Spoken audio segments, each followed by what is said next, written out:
Sometimes heartbreak isn't the end, it's the invitation to love in the way we've always wished someone would love us.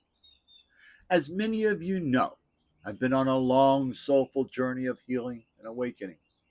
Most recently, that journey took an unexpected turn, one that cracked me wide open. The end of a committed love relationship stirred something profound in me. Oh, it hurt a lot, but it also invited me to love in a way I never had before. Growing up, especially after the age of 8 or so, I began building walls, protective walls. I disconnected from my parents and siblings, including my older brother Bruce.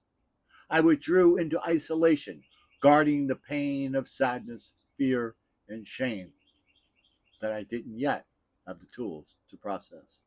Bruce and I weren't close, not out of malice, but because I kept myself hidden behind years of silence. Bruce was always the outgoing one, an extrovert with a magnetic personality. I used to joke that he was the unofficial mayor of Charleston. Me? Well, I was the invisible one, soft spoken, highly sensitive. I often nodded through conversations, pretending to hear, thanks to numerous ear surgeries in childhood. Fast forward to now. Bruce was diagnosed with pulmonary fibrosis about 18 months ago. It's a terrible degenerative disease, and his only real shot at life was a lung transplant. After many months of uncertainty and suffering, he received that miracle on February 26th of 2025. He was released from the hospital 32 days later on March the 30th.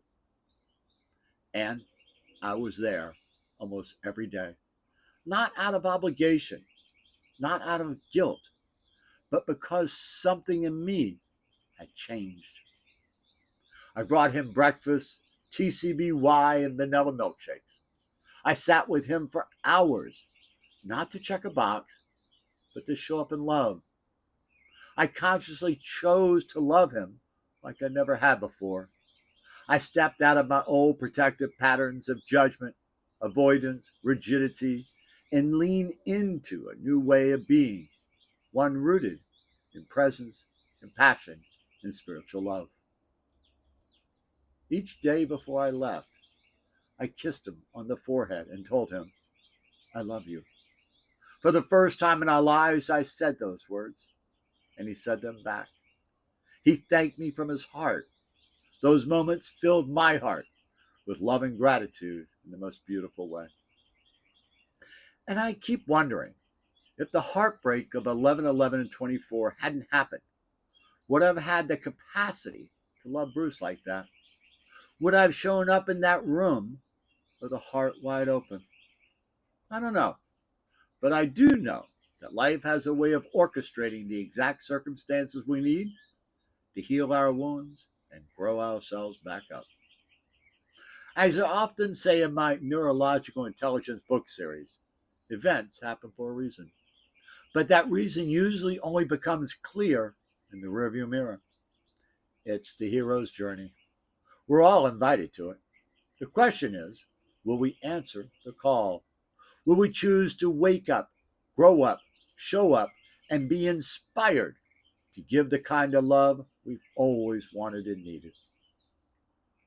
I'm so deeply proud of my brother Bruce Cohen for fighting like hell with grace, humor, and humility.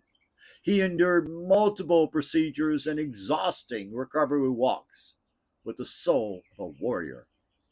He's not done yet, but come summer, I know he'll be rolling again like the Bruce of old. Healing my relationship with my brother felt like learning how to play a song I'd always heard in the background, but this time I finally knew the chords. So, has there ever been a moment when life cracked your heart open and gave you the chance to love more deeply than ever before? If this message touched something in you, I invite you to visit my website at centerforaneye.com and subscribe to my Substack newsletter at the bottom of the homepage.